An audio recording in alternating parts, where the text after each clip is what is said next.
My next guest could easily be called Hollywood's $2 billion man because that's how much money films like Beverly Hills Cop 1 and 2. Yeah.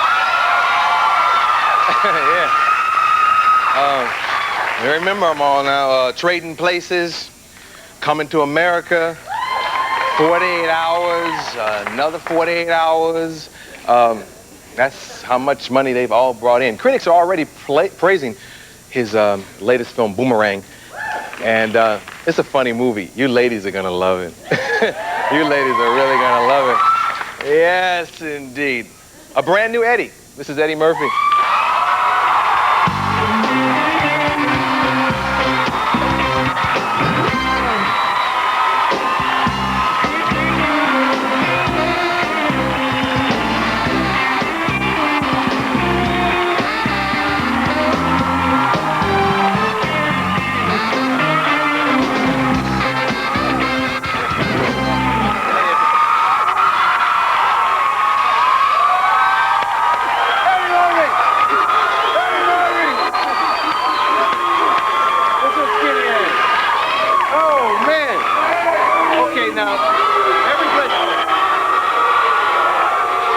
Written about the new Eddie Murphy. I hear Cary Grant, I hear maturity. What do you think about it? See, okay, now, you know, we have to do like we always do. We have to forget we know each other, and I know all the answers to these questions. What do you think about the brand new Eddie Murphy concept? I don't know why everybody's tripping. Because I'm pretty much the same cat, except I got a haircut. Basically, you know, I haven't been the Eddie Murphy that people thought I was for years. Like the guy in a leather suit with the ring on the outside of his glove. I haven't been that guy in years. And I just hadn't done any press, so the press thought I was still that guy. You know, so now they did some press and they seen I was normal, and they're like, he's back. And it's like, I've been back for years. What do you think about the comparison to Cary Grant? Oh, I'm flattered. So what do you say to something like that? Yeah, when I read it, it's like, maybe I'm not familiar enough with his work, but I don't see the movie as making you the new Cary Grant. Well, I'm not really hip to Cary either. No, you know, I mean, I know he was cool and Judy and all that, you know. He was like everybody else, you know. But, you know, hey. I know for a long time, for that special woman, did Nicole do for you what Hallie did for you in the movie? Yo, man, why are you asking me these bug questions? Okay. Why are you tripping? I knew he was going to do this. Why are you asking me? No. Because, hey, man, everybody knows. See, it's stupid to sit up here and try to do interview, because they know that we hang out. So why don't we just sit here and kick it? Okay, you know, but let me ask you a question. Now you all haven't seen the movie yet. Nicole. You all haven't seen the movie yet, right? Bria, right? Okay. No, hey, but hey. Okay. Now you want to say okay to me like, I asked you some questions you don't want to answer. and I said back then, well, I got some that you might not want to hear either.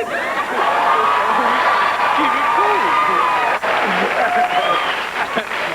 We've already had this conversation. Yeah, people out in the audience going, oh, is that crazy?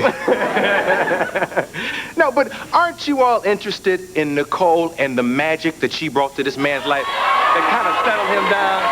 Yeah, because, I mean, this lady has done something to you that no woman has ever done to you, man. What she do, man?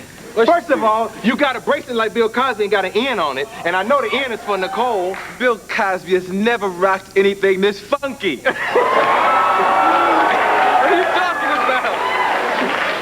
I meant the concept. The concept. Oh, no, this isn't it. He has a Camille bracelet. Just can't rock it. Don't even work with that. I was with you the night you met her, man. What was it about her that was so special? I mean, or did you know that night that this was the one? The one? Because I read you're going to get married. Yeah. How did you know, and when did you say this is the one? Well, we hung out for a while, and after a while I said, I guess this is the one. But it wasn't, you know, like she whipped out, you know, some magic dust and that on me. And oh, baby. As ridiculous as it sounds, we've seen people do that. But anyway, moving right along. To me, whip some magic dust on me. Hey, we've known some crazy people. But never thrown no magic dust. Yeah, they had some orange peels. Yeah, and some, you know what happened now? He's talking about, because we knew this sister, right? Tried to put like one of those voodoo joints on me. Tried, you know, like where they say this thing, had the crystals and be chanting, you know, Eddie, I'm gonna get Eddie, you know. Yo, check it. It was working for a little while. I was really tripping. But yeah, I went through the same kind of thing. Remember? Yeah, I was in Vegas too. You know how you went to this girl. Hey, no, you might tell the part I don't want to talk I'm not gonna say nobody's name. Okay. This girl, right? She had Arsenio, right? she had this. He thought that she helped him get this show, and he found like a chicken bone in his pocket one day with a feather on it, you know. And she would be like in the room, right? And a fly come in the room, and he tried to kill a fly. She said, "Don't kill it." Yeah, That's my friend. That happened at dinner that time. Yeah. That's my friend that died 5 years ago. And I'm like, that's a fly, bitch. That's not your friend. And you're embarrassing me in front of mine. We got to take a commercial, and then we'll come back and talk about... And talk about Nicole.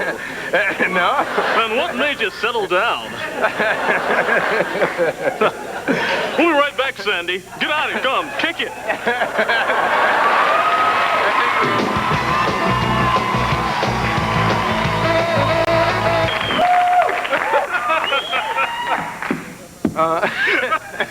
Oh, hey man, hold it. Freeze the show. Freeze it. Yeah. Okay, freeze. I've been gigging for about 15 years, and I've never met Gary Coleman, and he's over there. Gary, please come over and give me a pound, brother.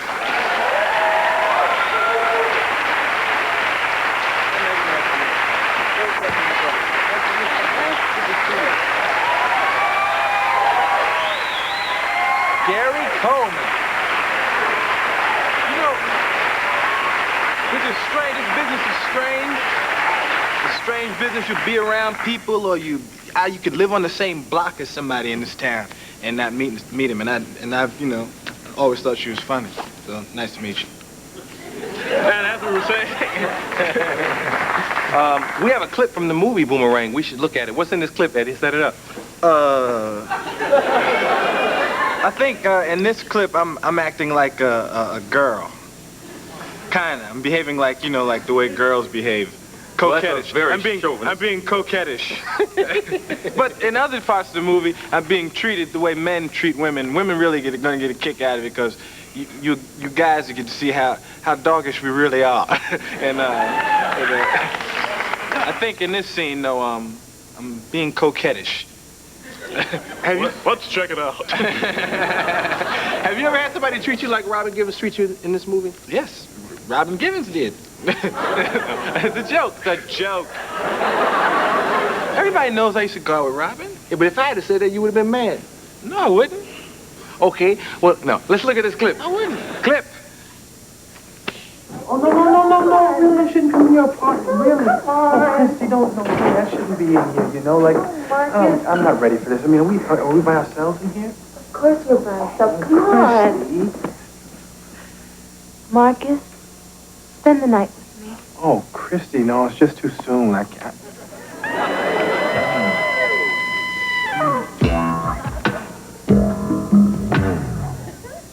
I just don't want to be hurt again.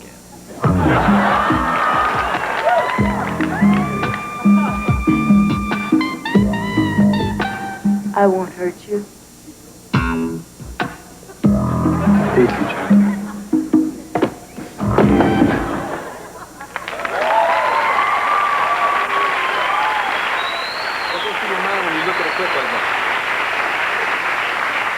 What went through my mind when I looked at that clip? I was like, yo, they could have rocked an even funnier clip. That's what I thought. 'Cause that's a funny clip, but there was a different clip that I wish y'all would have shown. I don't think y'all have it. The clip I wanted to show, I think that's a funny clip. funniest clip in the movie is the male orgasm that everybody's writing about, where your toe gets erect and shoots up in the air. And that's a Is that something that people write into the script, or did you just do that? Oh man, you know, the director had to make me do that, cause I just thought it was nasty when he put the camera by. You know, I'm a man's foot with a camera by it. Yeah. Make your toes curl. I was like, that's horrible. You gonna blow my foot up 40 feet wide, a big nasty crusty foot? The Hutland brothers directed and produced this. They did a good job. Yeah, really good job. Did you get people that came to you and said, they've done House Party, they aren't ready for a budget like this and a huge movie like this? Nah, nobody was tripping like that. Nobody said anything like that to me. Mm-hmm. It just kind of worked out perfect. Because I had dug their stuff, because I saw a student movie Reggie did called Cold Waves a long time ago, and I liked them back then. And when I saw House Party, I really liked them. And this, the type of film that Boomerang was, I knew he'd be perfect for it.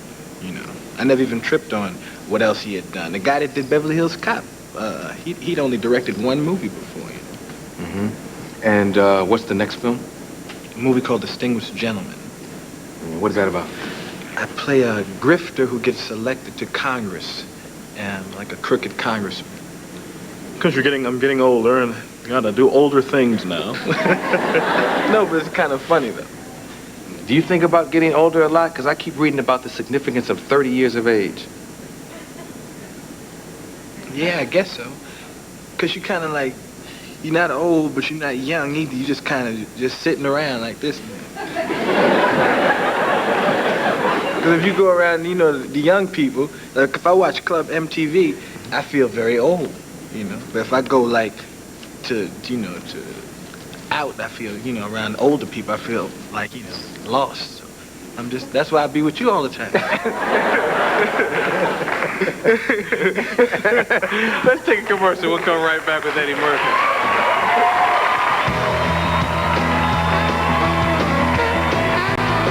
I think it's interesting that you're going to play a politician, but you kind of hate politics. I don't hate politics at all. You don't vote. Yeah, well, you know, I have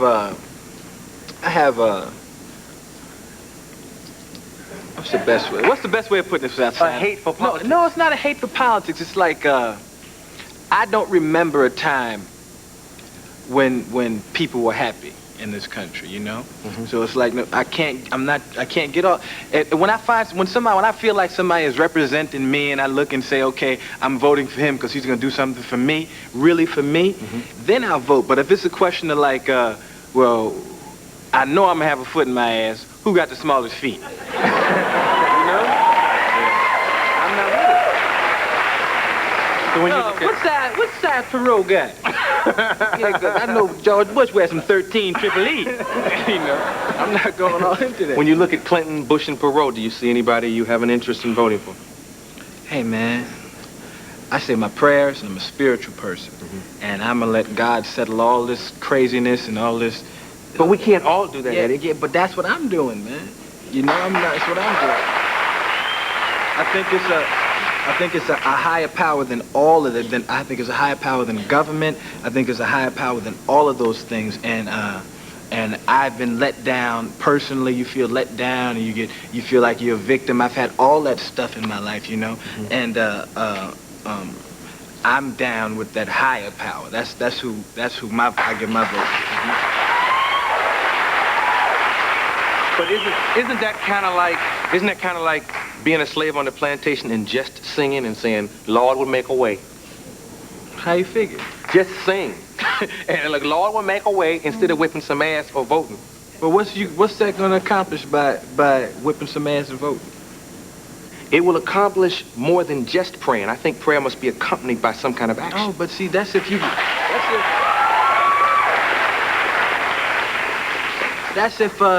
you feel that the government is doing things for you. You feel like the government is helping you out and doing things for you and has your best interest at hand. That's why I'm going to vote, because I believe. But have you ever felt like that?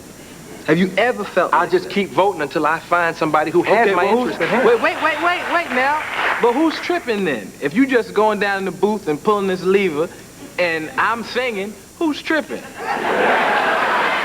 Who's to say Who's to say what happens when you go pull a lever and they say, oh yeah, we counted the votes and there's this and who knows what goes on, man? You got. I know, but when you okay. have nothing. Hey, Chief, you have nothing to do with any of it.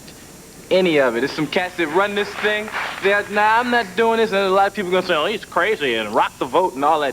But there are a bunch of cats that run this planet, and they just wait on the higher power to handle things. I mean, read your Bible. Read your Bible. Read your Bible. I read Revelations. They ain't say nothing about, and thou shalt rock the vote. rock thine right to vote. I think that's satirically sound, but I really think you got to rethink that concept. Where were you doing the riots? You were out here, right? I was watching the riots. Yeah. When you watched that, what did you think? I was angry, and I was confused, and frustrated. You feel frustrated, you know, because you feel like I don't know, man. I think the two greatest black minds ever, Malcolm X and Martin Luther King. You know.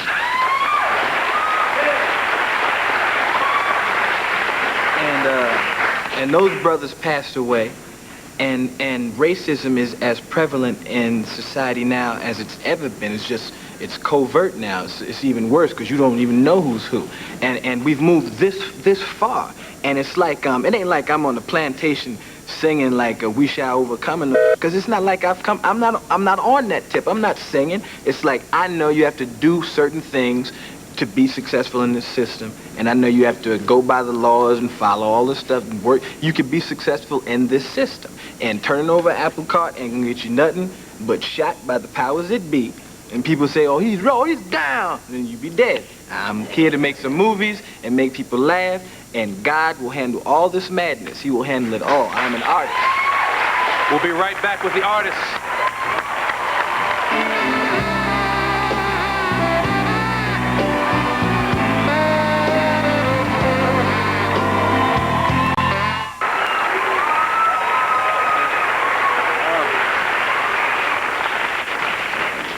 When you're Eddie Murphy, movie star, rich, successful man, does racism still affect you directly? Absolutely. Absolutely. Absolutely. You know, man, nothing changes. You know, you'll always be black no matter. You know that no matter what you do. You always be black in America, and you always be treated, you know, like a black person. Even if you're a rich person, you're being treated like a rich black person. You know? Yeah. And if that doesn't make any sense, that's like, that's no nigga. Oh, Ed, come on in, Ed. Hi. That's what I'm talking about. It happens all the time, man. Oprah Winfrey was here, and she said she had on a hat or something and went to a store where they have to buzz you in New York, and they wouldn't let her in. But the face breaker, she called back from across the street and said, it's Oprah. And they said, uh-huh. And they still wouldn't open the door. Oh, man. See, that's just ignorance. And when I don't want people to think I'm nuts, man, this whole thing with politics, man. I'm just like, I'm so frustrated. And I really feel like if somebody came along, you know, that I really felt like I believed in, I'd go register tomorrow. But I don't believe in nobody, so I'm neutral. Yeah. Does your music make you feel better? I know you built this huge studio at the house. My music is just something that I do, man. Like, yeah, it's such a positive tune. Is that what helps you get through this world? No, man, I just get through it like everybody else. It ain't like I need this, like when I'm down, I go to the keyboard and say, let's funk it up. Just to get it all together. Like that. I do music because I love doing music. I love writing, you know. Yeah. Now, the tune that I was talking about, yeah, I mean, you have Michael Jackson on there, and Luther Vandross, Patti LaBelle, Paul McCartney. We have almost everyone, and you have Michael Jackson, Luther Vandross, Patti LaBelle, Stevie Wonder, Herbie Hancock, Garth Brooks, Janet Jackson, Julio Iglesias, Paul McCartney, Elton John, Hammer, Heavy D, Babyface, Howard Hewitt. That's one song. Aaron Hall. Wait, I'm not finished. We have In Vogue. We have Bon Jovi, Richie Sambora. Ike Turner. No, not Ike Turner. We have and myself. And all we're doing on the whole record is just saying yeah over and over again. We're singing yeah. It's a song about positivity and we're donating all the money to the Yeah Foundation, the charity that I'm starting, and that'll be helping people that are hungry and sick and need to go to school, all different kinds of things. Everybody, because I care about my fellow man, and I want to help, and I want to do all that stuff. And I'm going to still do that, and I'm going to still give to all that, but I'm not voting. Everybody knows you as this funny guy. Do you think people will accept your music? It's good stuff, but I don't know if people can forget that you're a comedian. And I don't want people to forget that I'm a comedian, because I'm a comedian, and I'm a musician, and I'm an actor. I'm an artist. What happens with most artists is what you do when you first come out is you nurture the talent that most artists can do a bunch of different things, and you'll nurture the talent that people recognize first. I know you used to be a magician, and I used to have ventriloquist dummy, all kinds of anything to get some attention. And when somebody said, "Oh, you funny," I started nurturing the comedy. But I had a band back then when I was 15, so I've been gigging for so long. But I got famous for doing comedy, so people were saying you're a comedian, and I didn't. God bless you. I didn't. I was kind of in the closet about my musical ambitions, you know? So when I went into doing music, the record companies were dealing with me like, well, he's just a comedian that's tripping, you know?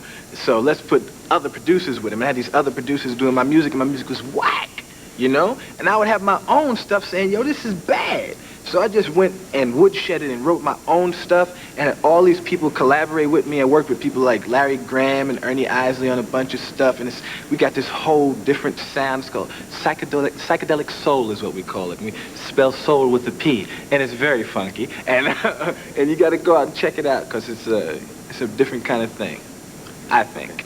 You'll see. Cool. The movie opens tomorrow night, right? Hope so. Yeah. Yeah, I think so. Yeah, it is. Tomorrow. It's a real good movie. Time Magazine, Newsweek, everybody is on your jock this time, and that must Everybody's be new. on my jock this time? Yeah, all the reviewers, man, they're into you, and that's good. Go check him out. This is Eddie Murphy.